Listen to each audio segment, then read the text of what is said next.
Buenos días, buenas tardes, buenas noches, dependiendo del momento en el que nos estés escuchando. Mi nombre es Guillermo Pacheco y conmigo se encuentra la psicóloga Mónica Cano. Y te agradecemos un montón por estarnos escuchando el día de hoy en este nuevo episodio de Conversando con el Elefante, donde vamos a platicar de un tema bien complejo, bien interesante, sobre todo porque es un tema que sale muchísimo en la consulta. Yo sé que esto lo digo normalmente, pero realmente es un tema de consulta demasiado usual. Esto es prácticamente seguidito. Es más, incluso yo me atrevería a decir lo mismo que nos ha mencionado un profesor de la especialización, y es, si esto no está dentro de tus objetivos de terapia, no estás trabajando realmente con un consultante, y es el estrés postraumático. Justamente algo que vamos a hablar el día de hoy es el trastorno de estrés postraumático, sus implicaciones, qué es lo que está pasando, qué es lo que ocurre cuando una persona vive una situación muy compleja, muy difícil, que le lleva a cambiar un montón de pensamientos, emociones, su rutina incluso, y que se vuelve bien pesado para cualquiera de nosotros que hemos llegado a vivir una situación difícil, complicada y sobre todo traumática. De crisis, exactamente, traumática. Justamente este tema surge desafortunadamente por todos los acontecimientos que están ocurriendo a nivel mundial. Revisando un poquito sobre qué hablar, nos surge el tema precisamente de lo de los accidentes aéreos, donde, 2025 ya llevamos 9 accidentes aéreos. Sí, algo así estábamos revisando. Me quedan 9 hasta el 19 de febrero, decía la noticia que yo revisé. Pero aquí sí es bien interesante porque estamos hablando pues de algo que para muchos pues es relativamente cotidiano, y pues sí resulta alarmante que algo que en teoría no es común esté empezando a pasar, y eso nos puede llevar precisamente a desarrollar miedos y creencias, que es donde vamos a abordar el tema de estrés postraumático, tal cual, a desarrollar miedos y creencias a subirnos a un avión, por ejemplo. Ahí sí, como mero dato curioso, de hecho es mucho más seguro viajar en un avión que viajar en un auto. Si hacemos la comparativa de la cantidad de accidentes y el número de muertes realmente que hay por viajar en un auto que viajar en un avión, pues sí es sustancialmente más importante la del carro. Pero bueno, eso sí, las estadísticas y las noticias que estaba yo revisando, sin embargo ahorita se están presentando muchos fenómenos anormales pues que por supuesto incrementan el miedo, y es ahí donde está esta famosa ley de 3 que andan señalando de los accidentes aéreos, de que cuando ocurre uno van seguidos de 3. Me acuerdo fue el año pasado que ocurrió el primero de Corea y siguió uno en Suecia, me parece, pero era de KLM y no me acuerdo qué otro, ¿no? Ya entendí esa expresión, es que apenas tuve ¿No la habías escuchado? No, con una en mi equipo de consultoría de DBT. Estaba platicando una de las chicas y decía esta expresión justamente de que cuando vienen los problemas vienen de 3, y todos nos quedamos así como de ok, chido. Pues es una expresión, pero yo no había entendido eso también. Justo, de hecho, cuando empecé a ver noticias que pasó el primer accidente de KLM, era lo que estaban empezando a decir en los noticieros. Pero bueno, más allá del chismecito de todo esto, ahí es donde tenemos que empezar a hablar de cómo se ven estos miedos en el día a día. Digo, afortunadamente, o para bien o para mal, nunca nos ha tocado un paciente después de un accidente aéreo. Sin embargo, justamente lo que decía precisamente el psicólogo, sí es importante señalarlo. Si tú no trabajas uno de estos objetivos del estrés postraumático, no estás trabajando terapia. ¿Por qué lo señalo? Y ahí es donde sí viene un dato relevante y me juega a la cabeza, que fue el mismo profesor que me lo dijo a mí en la formación de terapia de aceptación y compromiso. Realmente el estrés postraumático es algo exageradamente cotidiano, y de hecho el 95% de los pacientes que van a consulta es por algún tipo de estrés postraumático. Quiero clarificar que en todo hay niveles. ¿A qué me refiero? Estrés postraumático de porque corté con mi ex, estrés postraumático pues de algún accidente en carro, estrés postraumático me asaltaron, o sea, puede ser desde alguien muy coloquial, mi mejor amigo me traicionó o algo por el estilo. Esto genera un estrés y una ansiedad por el miedo a que vuelva a ocurrir. Claro. Allá tener un diagnóstico por trastorno de estrés postraumático es completamente distinto en todos los sentidos, porque ahí sí tenemos una serie de criterios que debemos de revisar uno por uno para ver si la persona cumple con estos criterios. Claro, sí, totalmente. Y ahí sí, complementando, esto es a lo que el psicólogo se refiere de por qué tiene que ser el pan de cada día. Porque y ahí sí, ¿cómo se traduce? Por ejemplo, a cortar con el ex, pues vamos a tener estos recuerdos intrusivos, estoy en el antro, viene acá en la fiesta y de repente me acuerdo del ex. Y entonces, de cuando veníamos al antro, o veo algo que se parece, pero no es, y ahí es donde entramos en materia. Porque precisamente de las características principales del estrés postraumático van a ser estos recuerdos intrusivos recurrentes de algo que me recuerda a la situación traumática per se, aun cuando no esté yo en una situación de riesgo. Entonces, el llegar a un lugar, por ejemplo, en este caso, dando el ejemplo del antro, pues claro que me voy a alterar y me voy a poner en modo de alerta como si algo estuviera pasando, cuando en realidad no está pasando. Que justamente eso es algo que hace generalmente el cerebro, porque es un mecanismo de supervivencia. Cuando nosotros vivimos una situación traumática, que primero, también con todo esto que estás mencionando, creo que la definición de situación traumática para cada quien también va a ser bastante diferente. No que no hayan similitudes, pero la situación traumática va a implicar justamente nuestro nivel de control y nuestro nivel de posibilidad para poder lidiar con la situación. Por ejemplo, lo que ocurrió con respecto al choque del avión es algo con lo que toda esta gente no puede lidiar o no puede controlar, porque literalmente todos estos son pasajeros. Entonces, cuando choque el avión, para todas estas personas va a ser extremadamente traumático, porque dicen, yo no estaba en control de esta situación, yo no podía hacer nada, lo único que podía hacer era esperar a que pasara lo que tuviera que pasar. Y al final del día eso es lo que pasa justamente, esto se impregna en el cerebro. El cerebro literalmente lo que empieza a hacer es va creando todas estas asociaciones y, por ejemplo, va identificando peligro. ¿Cuál es el peligro? Subirse a un avión. Entonces lo que va a empezar a hacer la gente va a decir, mejor no me voy en avión, mejor me empiezo a ir en camión, me voy en tren o en cualquier otro medio de transporte. Entonces justamente eso es lo que nos va a pasar a la gran mayoría de nosotros que lleguemos a vivir una situación traumática. Por esa misma razón intentamos evitarlo, porque es el cerebro reaccionando. Exacto. Porque al final del día la base biológica del cuerpo humano es la supervivencia. Entonces el cerebro lo que va a hacer es, va a intentar hacer todo lo necesario para sobrevivir. Y si eso me provocó la posibilidad de que mi integridad estuviese en riesgo, entonces voy a intentar lo más posible evitar esa situación. O cualquier situación que se parezca, perdón. Exactamente, ya hablando del tema de asociaciones, por ejemplo, en este caso, lo que hablabas hace ratito de lo de tuve a un ex, y entonces en este caso en específico, el antro. Y entonces lo que hago es que o evito el antro o llego al antro y evito a los hombres o evito a las mujeres, dependiendo si es hombre o mujer. Y entonces todas estas asociaciones las voy a ir evitando. ¿Por qué? Porque estoy intentando sobrevivir. Exactamente. Y ojo, porque este tipo de asociaciones, y es ahí donde tenemos que empezar a diferenciar entre el trastorno y estrés postraumático. Ahí es donde voy a platicar una experiencia burda por un pequeño hobby que me pasó durante la pandemia. Sí. No sé por qué, pero dato curioso, en la pandemia me empecé a ver catástrofes aéreas. Entonces todos los días veía yo catástrofes aéreas. Curiosamente, la primera vez que me tocó volar en avión, este verano de 2020, híjole, fue una ansiedad estando en el avión. Y entonces, ojo, por eso es donde voy a diferenciar. Parte de lo del diagnóstico del trastorno por estrés postraumático es haber vivido la situación, haber estado cerca de la situación, pero ojo, porque aquí yo no viví ninguna situación. Y eso no significa que no me provocara cierto estrés y cierta ansiedad tampoco. Por eso no estamos hablando, en mi caso particular, de este ejemplo que voy dando, no estamos hablando de un trastorno. Claro. Sin embargo, me era ansiedad porque ya había yo creado una asociación. Avión igual, accidente. Exacto. Entonces, ahí es donde, ojo, porque claro, cuando me subo al avión me empieza toda esta ansiedad y demás, pero pues yo no estaba en una situación de riesgo.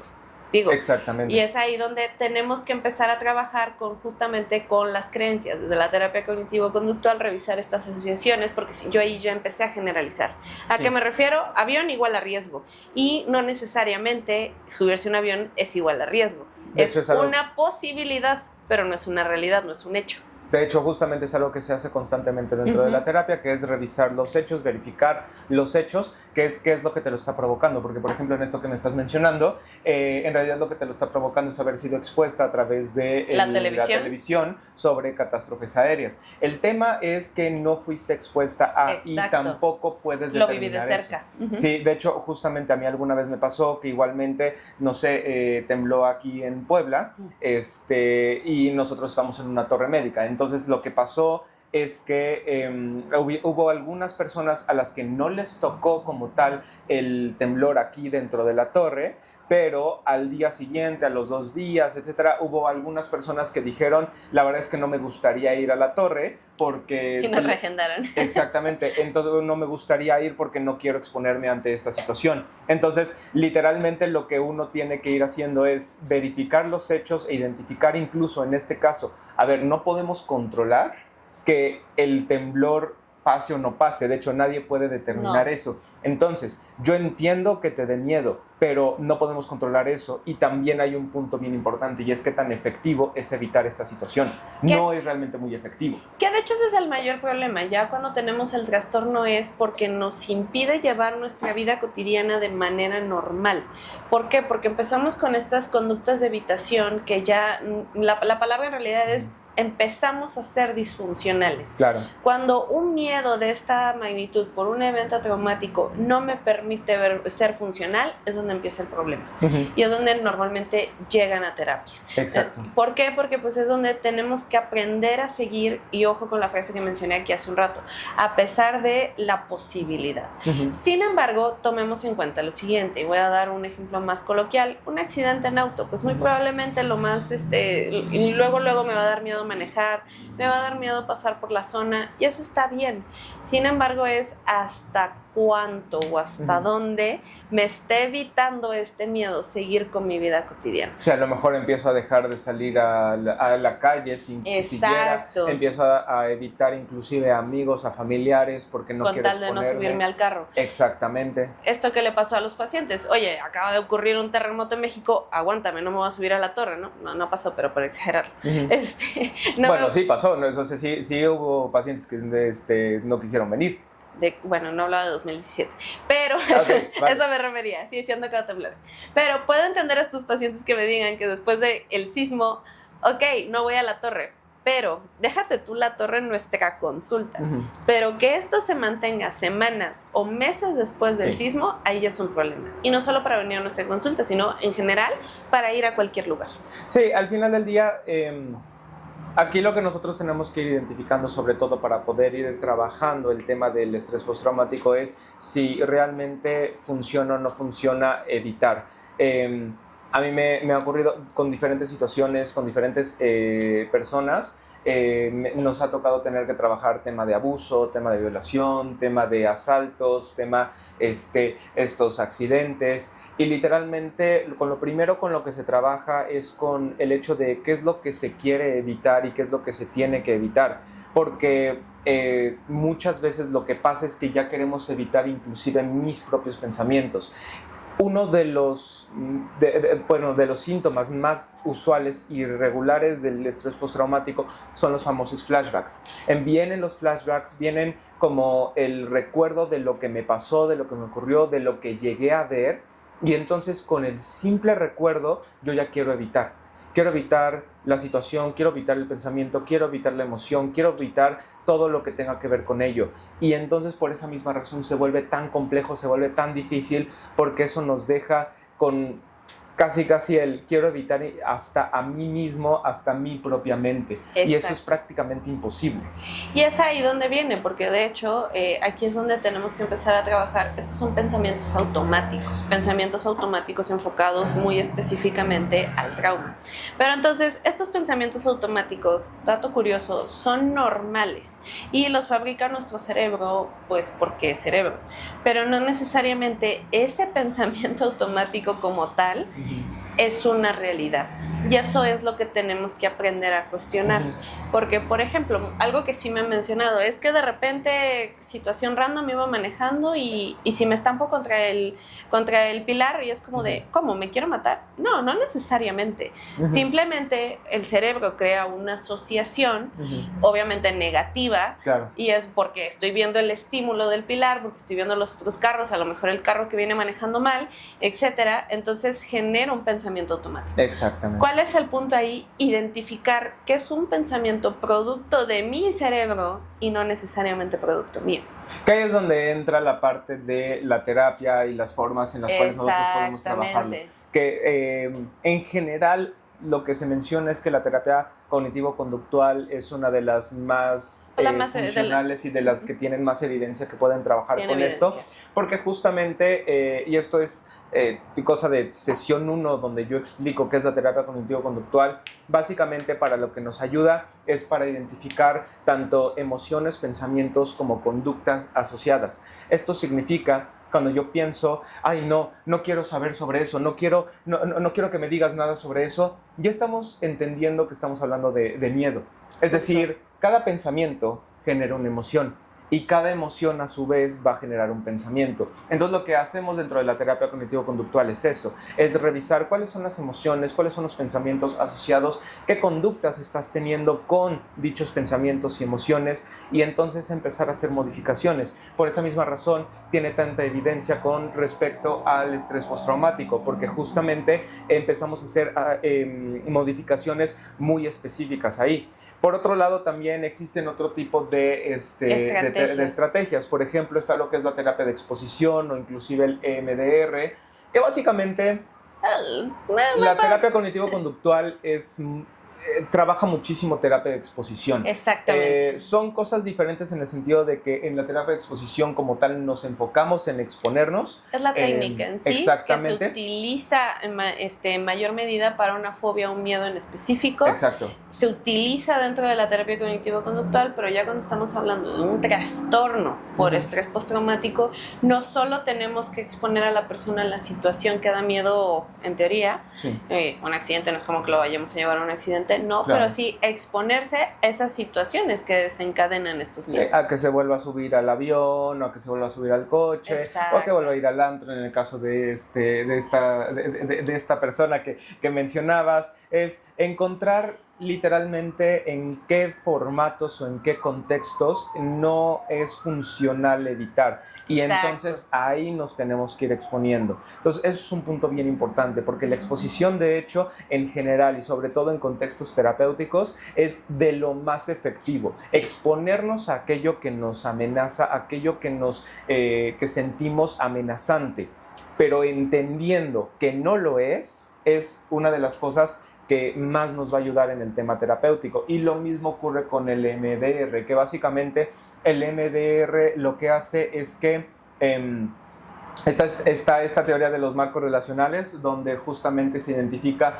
con qué se relaciona un estímulo, con qué no, y por ejemplo en este caso es como el tema de tensión, de miedo, no se relaciona con el tema de relajación, con el tema de distracción. Entonces lo que se hace con el MDR justamente es relatar muchas veces la situación o la cuestión traumática y al mismo tiempo distraernos de esta para dejar de asociar la situación traumática con el miedo y con la evitación. O sea, resumido, relacionamos un estímulo aversivo con una respuesta contraria a la ansiedad. Básicamente, exactamente, sí, resumido. Todo esto que dije es para eso. O sea, se asocia aquello que me da miedo con ejercicios de respiración, por ejemplo, que en teoría el ejercicio de la respiración es una conducta contraria a una respuesta de ansiedad. Entonces, cuando yo lo empiezo a asociar con un estímulo mucho relajante, me empiezo a sentir más tranquilo y me es más fácil manejar la situación. A grandes rasgos es eso. Exactamente. Entonces, justamente lo que se hace dentro del tema de terapia es eso, es no evitar el estímulo, no evitar aquello pero aprender cómo afrontarlo. Exactamente, es aprender a cómo afrontarlo, aprender a acercarnos a ello, aprender a exponernos a esta situación traumática, no desde el vuelve a vivir la situación traumática. Yo a ninguna víctima de choque le voy a decir ahora vuelve a chocar. Ninguna víctima de violación le voy a decir ahora vuélvete a exponer. O sea, sería estúpido de mi parte pensar eso.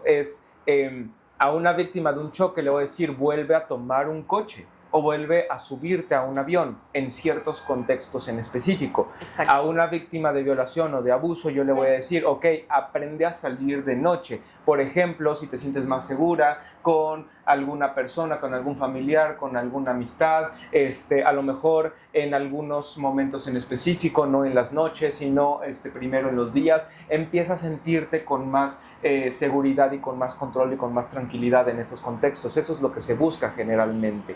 Contextualizar de una forma en la que la persona se sienta con más control y seguridad. Así es.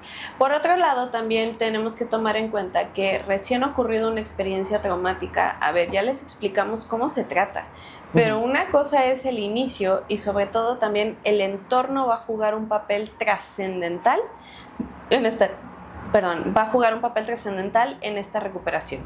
¿A qué me refiero? Porque muchas veces después del evento traumático, pues vamos a tener a la familia diciéndonos, no pasa nada, ya pasó, tú tranquilo. Ajá, sí. Hemos platicado. No te sirve de nada sentirte así. O sea, o no tengas miedo, no llores. Gracias. Es súper, súper común. Y entonces, ojo, porque ahí es donde lo hemos platicado hasta el cansancio en podcasts anteriores, donde solemos ser muy invalidantes. Y ahí es donde necesito remarcar algo. Estamos creando una asociación de subirme al carro es peligroso.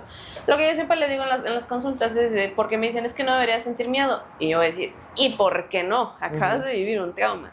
Claro. Y entonces es ahí donde tiene que venir cierto acompañamiento de la familia, mucho desde la validación, y es ahí donde la misma familia brindar esta contención a la persona, ahí sí, ayudarlo con todas las técnicas, con todo el trabajo, que se vuelva a sentir seguro, porque muchas de las veces, como viene el pensamiento intrusivo, me siento en la misma situación cuando evidentemente no estamos en la misma situación.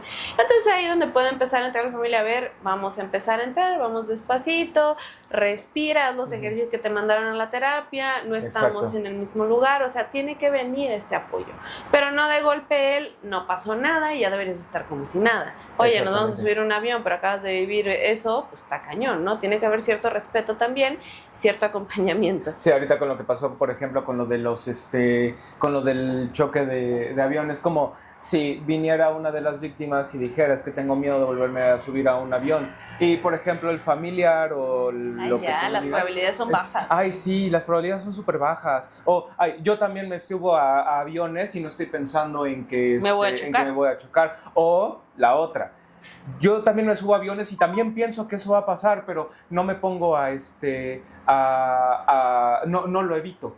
Es como que esto ocurre muchísimo y todas estas situaciones son invalidantes en general. Exactamente. De hecho. Ojo, y no quiero señalar que en un trastorno del librito y demás, que esto no sea un problema para la familia, pero tiene que haber cierta empatía al inicio, tiene que haber muchísimo asesoramiento. Aquí hay una peli que recomiendo mucho para entender el trastorno por estrés postraumático, se llama Entre Hermanos, y es donde tenemos precisamente una persona que regresa de la guerra después de haber sido secuestrado, torturado y demás, y que la familia lo había dado por muerto. Entonces su estrés postraumático estaba tan fuerte que empezó a ser completamente disfuncional con su familia. Entonces es ahí donde ya también él se convierte en un problema. Obviamente la familia se desespera, no sabía qué hacer y tampoco entendían qué estaba pasando. Entonces, bueno, ahí es donde pues al final la persona termina en terapia y demás y tomando tratamiento y todo. Exacto. Pero sí el proceso de cuando ya estamos hablando de algo completamente disfuncional y aún así hay manera de llegarle a la persona. Exactamente, sí, totalmente. De hecho, incluso con eso que estás mencionando, hay hasta una película que se llama, para el tema, por ejemplo, estrés postraumático, o sea, como muy de librito, muy visual, es esta película que estás mencionando. Pero inclusive hay películas muy coloquiales que nos ayudan a comprender el tema de lo del trauma, nos ayudan a comprender justamente qué es lo que está pasando. Voy a poner un ejemplo muy burdo. Hay una película que se llama Cómo ser soltera y que literalmente expresa un estrés postraumático. Es como ¿qué es lo que está pasando posterior al trauma de terminar una relación? Exacto. Y es toda la aventura hasta que vuelve incluso a tener una relación. Y es ahí donde me refiero, como los eventos coloquiales se vuelve, o sea, que son temas de terapia, también estamos aludiendo a un tipo de trauma. Chiquito, pero trauma al fin. Exactamente. Entonces, es lo que tenemos que ir tomando a consideración generalmente cuando nosotros queremos ir a terapia o cuando tenemos un familiar que ha vivido alguna situación de estrés fuerte, de trauma inclusive. Es totalmente natural que vaya a tener este tipo de reacciones, que vayan a existir los flashbacks, que vaya a existir la ansiedad, la depresión. La ansiedad y depresión están extremadamente correlacionadas con el estrés postraumático. Entonces, en ese sentido, tenemos que validar un montón a las personas que llegan a vivir este tipo de experiencias y también tenemos que aprender a apoyar y aprender a ayudar. Y recuerda un punto bien importante, y es que si tú no eres la persona para ayudar, eres la persona para guiar y para llevar hacia una persona que sí pueda ayudarle. A lo mejor tú no conoces a un terapeuta, no conoces a un psiquiatra, no conoces a quien tú me digas, ¿vale? Pero sí puedes preguntarlo. Todos tenemos grupos de WhatsApp, todos tenemos alguna red social o lo que tú me digas para poder preguntar a quién se puede acudir. Entonces esta es una parte muy importante porque justamente lo que generalmente pasa es que decimos, como no sé, mejor ni siquiera me meto a ello y ni siquiera apoyo a la persona. Entonces, todos nosotros podemos apoyar y podemos ayudar en ese sentido. Muchísimas gracias por escucharnos el día de hoy. Mi nombre es Guillermo Pacheco y conmigo estuvo la psicóloga Mónica Cano. Y recuerda que nosotros somos tus aliados en el camino a la claridad.